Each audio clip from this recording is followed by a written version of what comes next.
3112 ईसा पूर्व भगवान श्री कृष्ण एक राजनीतिक, आध्यात्मिक और योद्धा ही नहीं थे, वे हर तरह की विद्याओं में पारंगत थे। भगवान श्री कृष्ण से धर्म का एक नया रूप और संघ शुरू होता है। श्री कृष्ण ने धर्म, राजनीति, समाज और नीति नियमों का व्यवस्थीकरण किया था। कहते हैं भगवान श्री कृष्ण की त्वचा का रंग काला और ज़्यादातर लोग श्याम रंग का मानते हैं। श्याम रंग अर्थात कुछ कुछ काला और कुछ नीला, मतलब काले जैसा नीला। जैसा सूर्यास्त के बाद दिन अस्त होने वाला रहता है तो आसमान का रंग काले जैसा नीला हो जाता है। जनश्रुति के अनुसार उनका रंग न काला और न ही नीला था।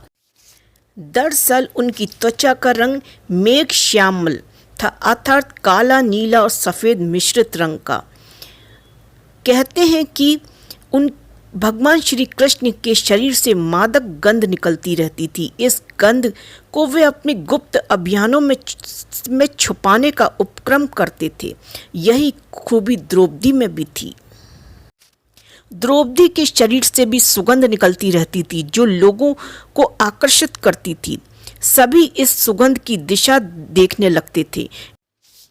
इस वजह से अज्ञातवास के समय तो द्रौपदी ने चंदन, उपटन आदि का उपयोग किया, जिसके चलते उन्हें सैरंध्री कहा जाने लगा। श्री कृष्ण के शरीर से जो गंध निकलती थी वो गोपिका चंदन और कुछ कुछ रात रानी की सुगंध से मिलती जुलती थी। कहते हैं कि भगवान श्री कृष्ण की देह बहुत कोमल, लड़कियों के समान मृदु थी, लेकिन युद्ध के समय उनकी देह विस्तृत और कठोर हो जाती थी। जनश्रुति के अनुसार ऐसा माना जाता है कि ऐसा इसलिए हो जाता था क्योंकि वो योग और कलारी पट्टू विद्या में पारंगत थे।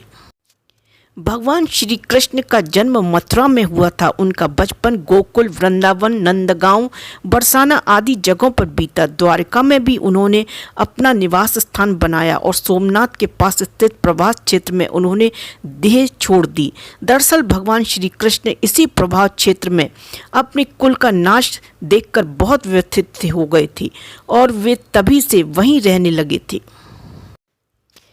श्री कृष्ण ने जब देह त्यागा तब उनके देह के केश न तो श्वेत थे और न ही उनके शरीर पर किसी प्रकार की झुर्रियां पड़ी थीं, अर्थात वे 119 वर्ष की उम्र में भी युवा जैसे ही थे।